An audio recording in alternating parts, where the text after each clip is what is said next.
Bienvenidos a Ideal Millennial Entrepreneur Podcast, the podcast for millennial entrepreneurs, where each week I share financial tips on how to improve your finance, increase your income, and your mindset as a millennial entrepreneur. Thanks for joining me in today's episode. Empecemos.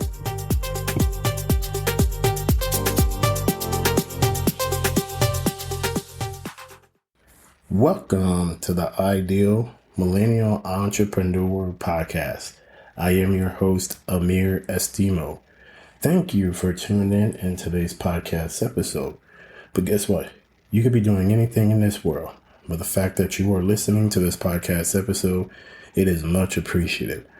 So first off, I would just like to tell you guys, I am a little under the weather today, so bear with me because just been battling in cold the last couple of days. So if you hear my voice a little raspy, then you know that's what it is.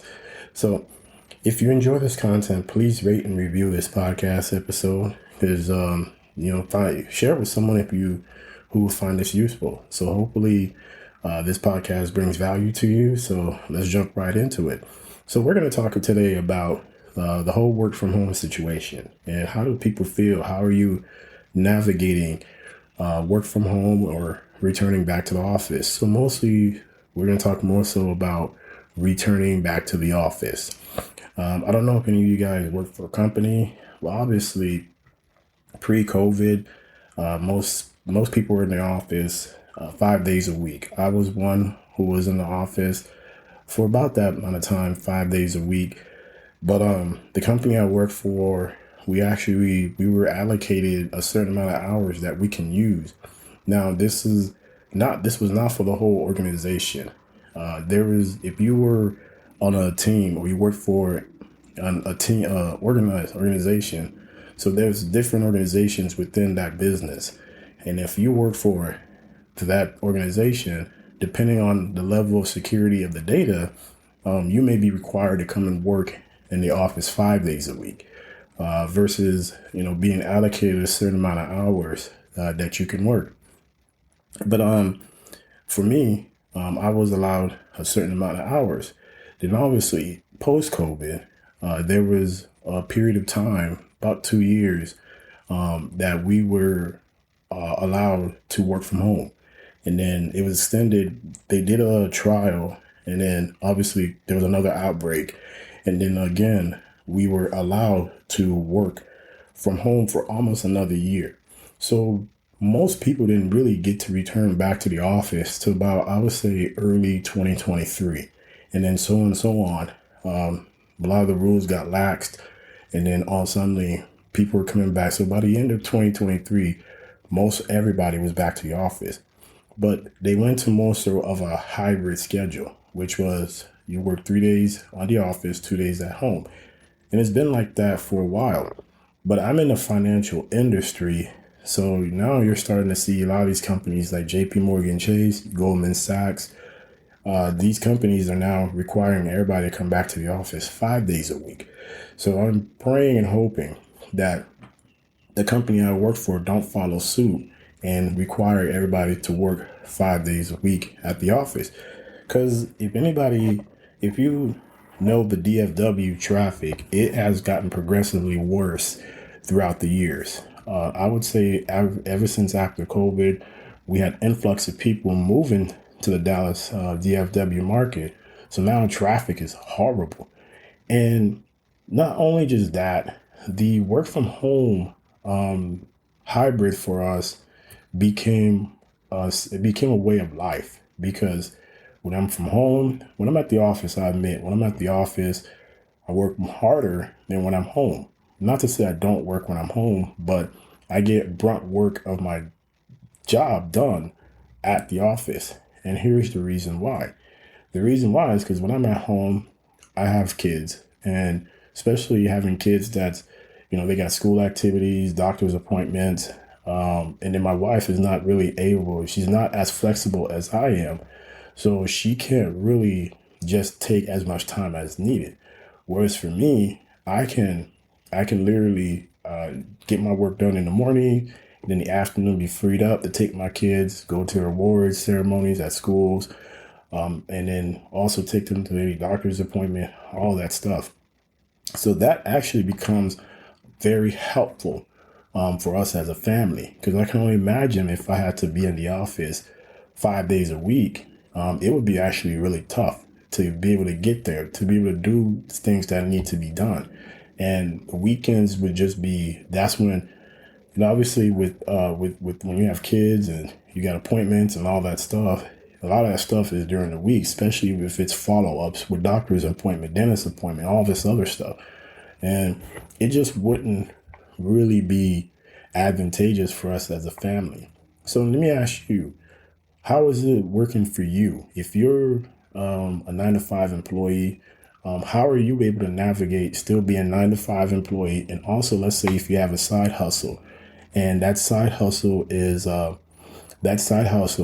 it a situation where you're working from 8 to 5 and then from 6 to 10 or whatever you're doing your side hustle?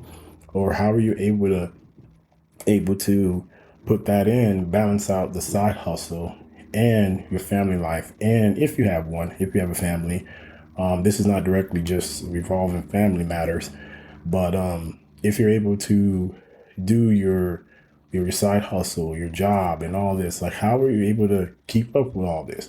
And sometimes for us as humans, we need a mental break. And even for me, like I said, lately I've been battling a cold, and that's between working. My wife earlier or last month, she had surgery. So I basically had to be mom, dad. So anything that's going with the kids at school, dropping the kids to school, also my daughter, I have an 18-year-old who has a job. So taking her to work and all that. And I think it just finally caught up to me. And on top of that, I was studying for a certification. And when I tell you, I still have my 9 to 5. And I always tell people this. I share my story with people. I was in the retail industry for 10 years and pretty much longer than that. But I was with a company for 10 years and I was a manager. I moved up.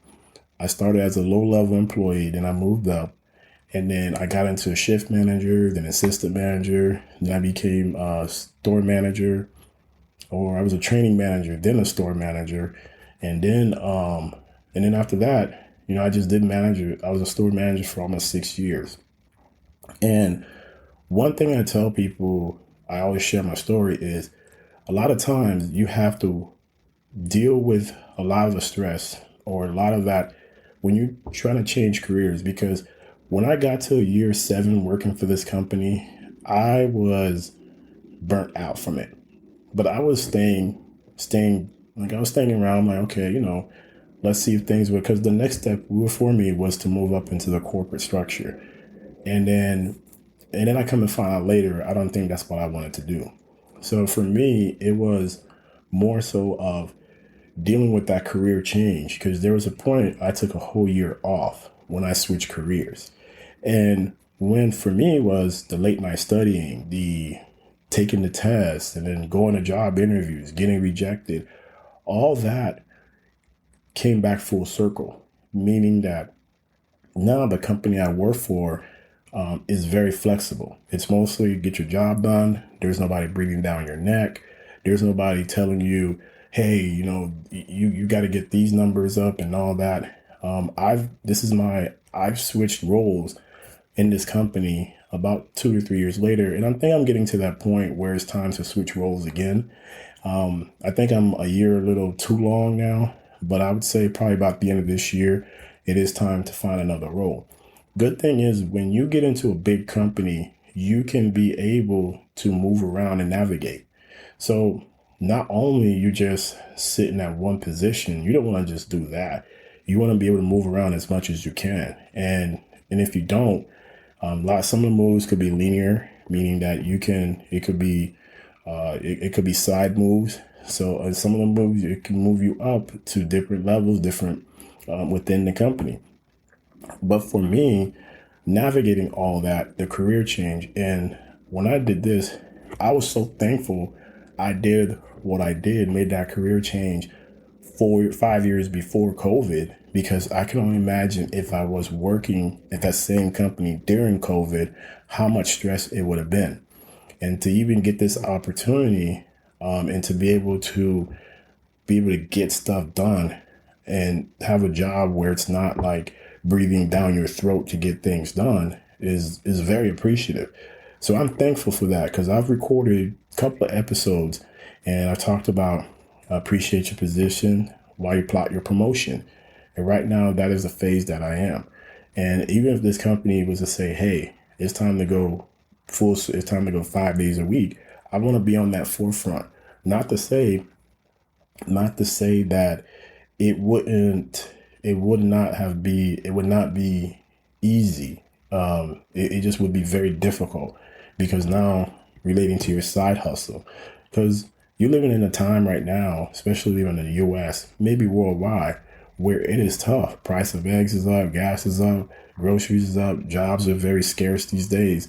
That's why when, these jobs, they switch, and they know that. And when they switch to these, well, we're going to work 5 days a week home, they take advantage of that, because people have to capitulate, because they need their jobs. And, you got to take care of your family and all that, etc. That's why it's important to grow something outside of your 9 to 5. So if you ever get into the situation where let's say you're working a hybrid, or you're working from home, and then your company comes and say, hey, we're expecting you now to do a hybrid schedule. Or if you're a hybrid, now we're expecting you to come to the office 5 days a week. You're not panicking, because as long as you can grow your hustle outside, and eventually your hustle can replace your income. And even if it replaces your income, maybe a 1x, 2x more than your income. So these are things you have to think about, because, with these hybrid schedules, they're not going to remain. They're companies, depending on the company, if they really care about the people, they're gonna expect you to be in this office, and because they know, hey, you need this job, and they know how the market is, because they do a lot of these market studies. If you go check LinkedIn right now, there's barely any work from home jobs anymore, and the fact that is very scarce. And there's a lot of ghost posting now on LinkedIn. There's a lot of companies are bringing in people and really not hiring, only for them to do internal hires anyways. If they do hire you, you're mostly now on a contract schedule. And then you're mostly a contractor, my bad. So we have all these changes that's going on that requires you to have mental break. I was talking to a lady about a few months ago, and she quit her company after working for 8 years. I think 8 years or so. She was with this company. She quit because she couldn't do it. And she couldn't do the fact that the culture there. And now I have to follow up with her and see how things go. But they gave her a severance package. She quit. And to see that you put in 8 years for a company, only for them to give you a severance package. And the severance package was for like a couple of months, I think. And that goes to tell you is, if you don't really have something else going outside of your 9 to 5, and you're relying on that one income, you're playing with fire for the most part, because these companies right now, they know that, okay, I can fire you and I can bring in someone. Actually, that someone, they can come in the office 5 days a week, and and they can bring in a contractor to do your job, depending on what sector you're in. Me, who being in the information technology sector, you get that a lot. So my question now is for you is, having this navigation, having all this going on outside of your life, your job, your 9 to 5, and then all this, you're dealing with that work from home, the mental aspect. How are you dealing with that? How are you taking mental breaks? Because a lot of people, I find it funny, is that they don't take mental breaks. They keep going and going. It's like the Energizer Bunny. They keep going and going and going. But you have to realize, a 9 to 5 job is temporarily. You are. And meaning that they can come here and fire you at any moment and not give care. And then You who never take these time off, it's not good. It is really not good. So you have to be able to take some time for yourself, take some time for your family. If you have any, even if you're single, maybe take some time, take a day, take some, if you have sick days, personal days, use those things. Don't just let them sit on the bench and then you just giving it all. Because with this work from home and then hybrid and now going back to the office 5 days a week, it's bringing a lot of stress to people. And I can tell you right now, even for me and my wife, we've had discussions like, oh man, what if you have to go to office 5 days a week? And that is 2 more days now I'm spending driving to the office. And good for me is I have a hybrid car, but even then, the amount of gas you're spending, it just becomes a disadvantage for you as a family. So that's why for me, if you have any time to yourself, take it. Hey, if you need one day to rest, you need one day to just recharge yourself. And then in between that, depending how much vacation time you have, take some time away, take 2 or 3 days away and just get away from all the madness. Don't burn yourself out for a job that they say they care about you, but how do you really, how do you know? How do you know? I mean, they can put things in place, programs in place. And then I know the company I work for, if you've been there 10 years, I think it is, or I want to say 10 or 15 years, something to that nature, they do what you call a sabbatical. So you could take 6 weeks off. You can use your sabbatical. And that's besides your personal time. So for us, we get 240 hours between personal, sick days, and vacation days and all that stuff. So if you have a sabbatical, you get 6 weeks on top of that. So literally, you could probably work maybe 3, 8, 9 months throughout the year. So you see, and if you have all this going on and all you're doing is working, working, working, working, how's that helping you and your family? How's that helping you and your family? How's that helping you as a human being? And then what if they come to you and let's say you're working from home. Now, hey, we need you to come into the office 3 days a week, 2 days home. Oh, by the way, hold on. Literally 5 months later, guess what? We're making another change. You're coming to the office 5 days a week. You need time to yourself. Don't just sit there and burn yourself out. Don't do that. And I think that's what a lot of people get themselves into. And then they find out. There was a company, the company I worked for, there was this guy. He was working over 100 hours a week. He was into stock trading. He was not stock. He was a stock broker, something to that nature within that sector. And then he was working 100 hours a week. So he was trying to find another job because he just needed to he was starting to think about his health, his way of life. You only have 168 hours a week, and 100 hours of that cannot be dedicated to a job. It just can't be. Guess what? Literally a month or two after that, he drops dead and dies. Yeah, the company's going to send condolences and all this other stuff. But at the end of the day, they're just going to post his job and find someone else to do his job. So that always makes me realize, 1, have income outside of your 9 to 5.